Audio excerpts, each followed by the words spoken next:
मोर मालिका अमृत चैनल को ओडिशावासी को स्वागत करुच्ची।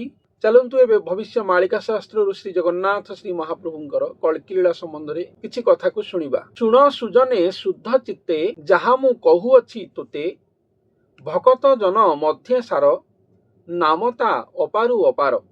तेबे एठारे वर्णना करा जायछि श्री भगवान बा महाप्रभु श्री जगन्नाथ जने भक्तों अंगरे बा जने गुरुं अंगरे आसी निजर कल्की लीला खेला करिवे। तेबे से भक्त बा से गुरु किभଳି ହେଇଥିବେ, ତାଙ୍କର लीला गुण से किभଳି ଭାବରେ ହେଇଥିବେ, ତାଙ୍କର गुणावली किभଳି ହେଇଥିବ, महाप्रभु ତାଙ୍କୁ भविष्य मालिका शास्त्र रे किभଳି उपस्थापन करिसंती ताहा ही एठारे वर्णना करा जायछि।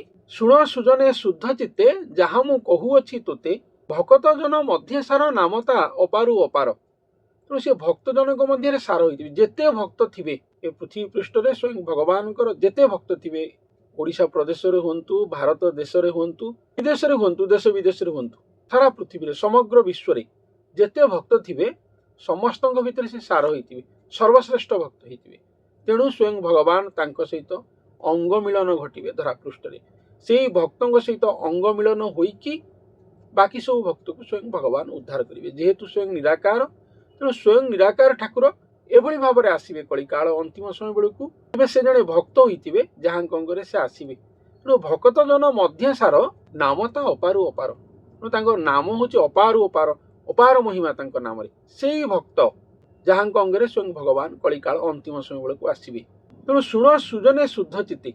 तेणु शुद्ध चित्तरे ए कथा को शुण। शुद्ध विशुद्ध चित्त हेले ही ए कथा को शुणी हबो, बुझी हबो, नाई तो बुझी हबो नाही।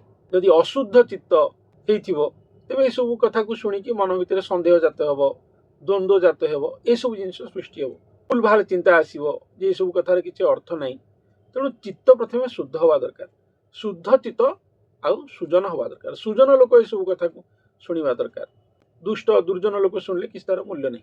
सुजन को अमृत, दुर्जन को विष। तांको विष भलिया लागिबो जो माने दुर्जन लोक ए सब कथा को शुणिले। हां एमती भगवान आसीबे, भगवान तो स्वयं निजे सबले आसंती। एभली जने मनुष्य अंग होइके आसीबे, जने भक्त अंग होइके आसीबे, स्वयं निराकार ठाकुर आसीबे। भविष्य मालिका रे ए विषय वर्णना कराई। विभिन्न द्वंद्व मन रे खेली उठिबो। से माने न शुणिबा उचित, किछि शुणी से मानकर किछि मूल्य नाही।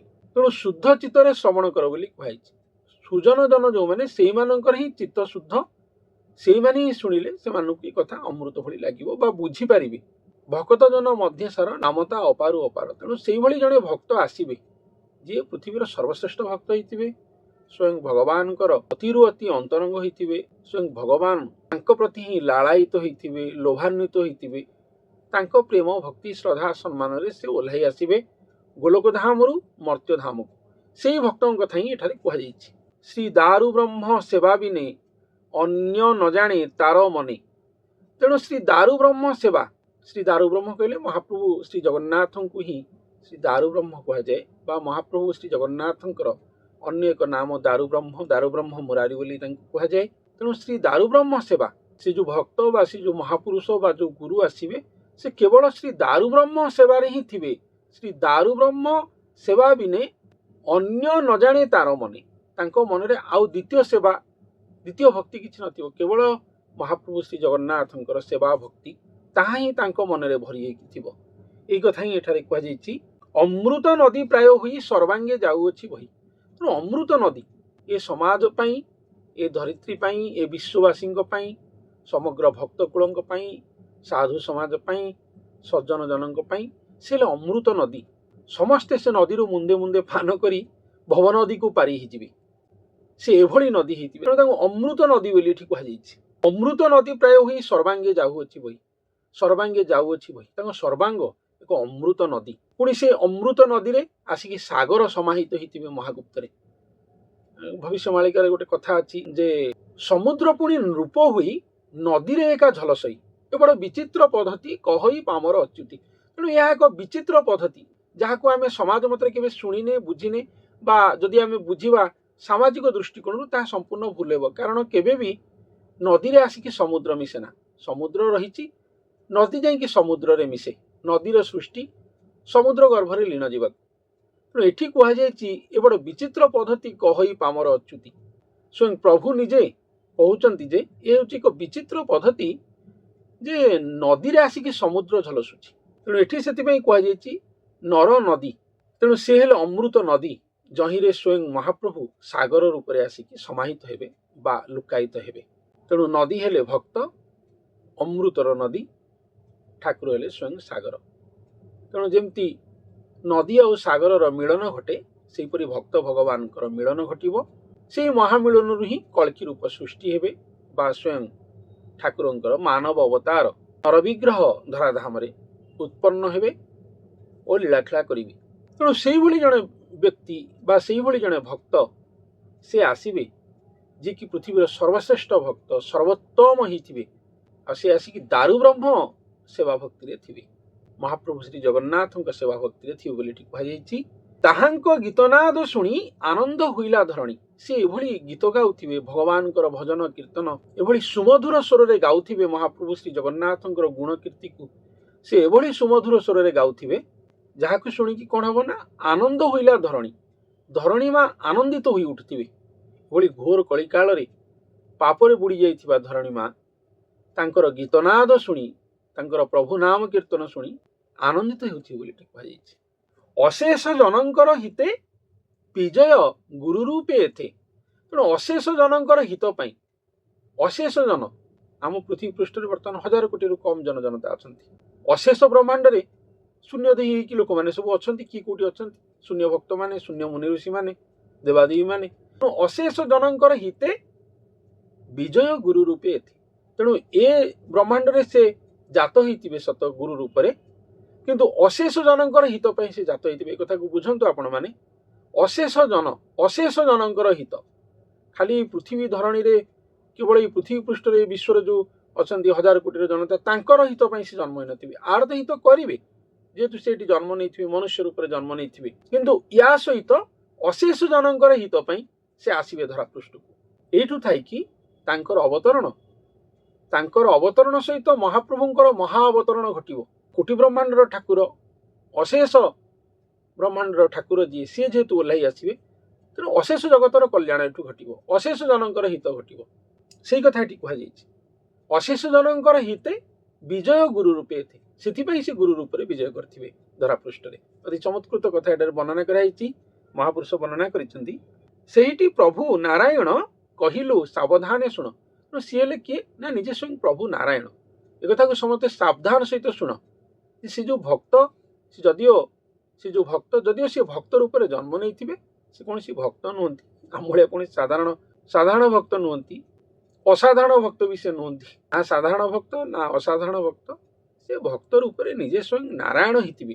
ଏ କଳିକାଳ ଅନ୍ତିମ ସମୟ ବେଳେ ସ୍ୱୟଂ ଭଗବାନଙ୍କୁ, ସ୍ୱୟଂ ପରମାତ୍ମା ଯିଏ କୋଟି ବ୍ରହ୍ମାଣ୍ଡର ଯିଏ ମାଲିକ, ତାଙ୍କୁ ଧରାପୃଷ୍ଠକୁ ଆଣିବା ପାଇଁ ସ୍ୱୟଂ ଭଗବାନ ତାଙ୍କର ଅଂଶକୁ ବା ପ୍ରଭୁ ନାରାୟଣଙ୍କୁ ଏଭଳି ଭାବରେ ସେ ପ୍ରେରଣ କରିଥିବେ। କଳିକାଳ ଶେଷ ବେଳକୁ ଧରାଧାମକୁ ସେ ଏଇଭଳି ଭାବରେ ତାଙ୍କୁ ପ୍ରେରଣ କରିଥିବେ ଯେ ଆପଣ ଯାଆନ୍ତୁ, ଯାଇକି ଏଇଭଳି ଭାବରେ ଭକ୍ତ ଭାବରେ ରୁହନ୍ତୁ, ମୋତେ ଡାକନ୍ତୁ, ମୁଁ ସ୍ୱୟଂ ନିଜେ ଯିବି, ଆପଣଙ୍କ ଅଙ୍ଗରେ ଏକାତ୍ମ ହେବି। ସମସ୍ତେ ଜାଣିବେ, ଏ ଶିକ୍ଷା ମାନବ ସମାଜ ପାଇବ ଯେ ଭକ୍ତର ଡାକରାରେ ସ୍ୱୟଂ ଭଗବାନ ଓହ୍ଲାଇ ଆସନ୍ତି। ଏକଥା ଯେଉଁ ବେଦଶାସ୍ତ୍ର ପୁରାଣରେ ଉଲ୍ଲେଖ ରହିଛି, ଏହା ତ ହେଉଥିଲା, ହେଇ ଆସିଛି, ଅନେକ ଭକ୍ତଙ୍କ ପାଖରେ ଦେଖାଦେଇଛି। କିନ୍ତୁ ସ୍ୱୟଂ ପରମାତ୍ମା ବି ଓହ୍ଲାଇ ଆସିବେ, ଆସିକି ମାନବ ଅଙ୍ଗସଙ୍ଗ ହେଇକି ଏଠି ଧରାପୃଷ୍ଠରେ ନିଜର ଲୀଳାଖେଳା କରିବେ।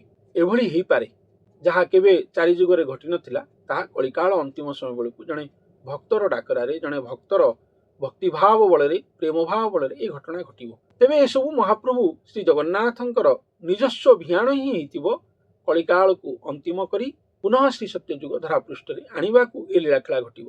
ତେଣୁ ସେହିଟି ପ୍ରଭୁ ନାରାୟଣ କହିଲୁ ସାବଧାନେ ଶୁଣ। ତେଣୁ ସ୍ୱୟଂ ସେ ପ୍ରଭୁ ନାରାୟଣ ନିଜେ ଏକଥାକୁ ସାବଧାନ ସହିତ ସମସ୍ତେ ଶୁଣ, ସେ ଆଉ କେହି ନୁହନ୍ତି। ଶୁଣ ହେ ଧନ୍ୟ ମୋ ଜୀବନ ଦେଖିଲି ତାଙ୍କର ବଦନ। ତେଣୁ ଏଠି ବର୍ଣ୍ଣନା କରାଯାଇଛି, ବ୍ୟାଖ୍ୟାକାର କହୁଛନ୍ତି କଥାକୁ ଯେ ଧନ୍ୟ ମୋ ଜୀବନ, ଯେ ତାଙ୍କର ବଦନକୁ ମୁଁ ଦେଖିଲି। এইভଳି ଦିବ୍ୟ ପୁରୁଷ ଜଣେ ଆସିବେ ଧରାପୃଷ୍ଠକୁ। ବ୍ରହ୍ମା ଇନ୍ଦ୍ରାଦି ତୋର ପାଦେ ସେବା କରନ୍ତି ଅପ୍ରମାଦେ, କେବଲେ ତୋତେ ଜ୍ଞାନବନ୍ତ ତୁପରା ଆଦି ଜଗନ୍ନାଥ। ତେଣୁ ବ୍ରହ୍ମା ଇନ୍ଦ୍ରାଦି ତାଙ୍କ ପାଦରେ ସେବା କରନ୍ତି, ଅପ୍ରମାଦରେ ସେବା କରନ୍ତି, କୌଣସି ପ୍ରମାଦ ଆଣନ୍ତି ନାହିଁ। କେବଲେ ତୋତେ ଜ୍ଞାନବନ୍ତ, କିଏ ତାଙ୍କୁ ଦେଖି ଜଣେ ଗୁରୁ ବା ଜ୍ଞାନବନ୍ତ ବୋଲି ଭାବିଥିବ ବା ଭାବିବ। ତୁପରା ଆଦି ଜଗନ୍ନାଥ, ସେ ହେଲେ ଆଦି ଜଗନ୍ନାଥ। ସ୍ୱୟଂ ଜଗନ୍ନାଥ ହେଲେ ମହାପ୍ରଭୁ ଶ୍ରୀ ଜଗନ୍ନାଥ ଯେ ନୀଳାଚଳ ଧାମରେ ପୁରୀ ଶ୍ରୀମନ୍ଦିର ବଡ଼ ଦେଉଳରେ ଦାରୁ ବିଗ୍ରହ ରୂପରେ ରତ୍ନ ସିଂହାସନସ୍ଥ। କିନ୍ତୁ ଇଏ ମନୁଷ୍ୟ ବିଗ୍ରହ ହେଇକି ଆସିବେ କଳିକାଳ ଅନ୍ତିମ ସମୟ ବେଳକୁ, ଯାହାଙ୍କ ଅଙ୍ଗରେ ସ୍ୱୟଂ ମହାପ୍ରଭୁ ଶ୍ରୀ ଜଗନ୍ନାଥ ଆସିବେ। ସେ ବ୍ୟକ୍ତି ବିଶେଷ ବା ସେ ଗୁରୁଙ୍କୁ ଆଦି ଜଗନ୍ନାଥ ବୋଲି ଏଠି କୁହାଯାଇଛି। କାରଣ ସେ ଆସିବେ, ସେ ବି ଜଗନ୍ନାଥ, ସେ ଆଦି ଜଗନ୍ନାଥ, ସେ ନାରାୟଣ, ସେ ଆଦି ନାରାୟଣ, ଏଇଭଳି ଭାବରେ ତାଙ୍କୁ ଏଠାରେ ଉପସ୍ଥାପନ କରାଯାଇଛି। ଠାକୁର ସ୍ୱୟଂ ନିଜେ ଏଠି ଉପସ୍ଥାପନ କରୁଛନ୍ତି ବା ବର୍ଣ୍ଣନା କରୁଛନ୍ତି, ତୁମର ପ୍ରାଣ ବନ୍ଧୁ ବୋଲି ତୋର ଛାମୁକୁ ଆସିଥିଲି, ଆଉ ମୁଁ ନଯିବି ବାହୁଡ଼ି ରହିଲି ତୋ ଅଙ୍ଗରେ ଜଡ଼ି। ଯେହେତୁ ତୁମର ପ୍ରାଣ ବନ୍ଧୁ, ହେ ଭକ୍ତ, ଯେହେତୁ ତୁମର ପ୍ରାଣ ବନ୍ଧୁ, ତେଣୁ ମୁଁ ତୋ ଛାମୁକୁ ଆସିଛି, ଆଉ ମୁଁ ନଯିବି ବାହୁଡ଼ି ରହିଲି ତୋ ଅଙ୍ଗରେ ଜଡ଼ି। ଆସିଛି ଏମିତି ଦର୍ଶନ ଦେଇ କିଛି ଦିନ ରହିକି ମୁଁ ପଳେଇ ଯିବି ନାହିଁ, ତୋରି ଅଙ୍ଗ ସଙ୍ଗ ହେଇକି ରହିଲି, ତୋରି ସାଙ୍ଗରେ ହିଁ ମୁଁ ସାରା ଜୀବନ ରହିଥିବି। ଏଇ କଥା ହିଁ ଏଠାରେ ସ୍ୱୟଂ ଭଗବାନ କହୁଛନ୍ତି, ତୋ ଅଙ୍ଗରେ ଜଡ଼ିକି ହିଁ ମୁଁ ସାରା ଜୀବନ ରହିଥିବି, ଏଇଭଳି ଭାବରେ ରହିଥିବି, ରହିକି ତୋ ଅଙ୍ଗ ସଙ୍ଗ ଧରି ଲୀଳାଖେଳା କରିବି। କଳିକାଳ ଅନ୍ତିମ ସମୟ ବେଳକୁ ଏଇଭଳି ଭାବରେ ଲୀଳାଖେଳା ଘଟିବ। ଆଉ ତୁ ସ୍ୱୟଂ ଆଦି ଜଗନ୍ନାଥ ହେଇକି ଆସିବୁ।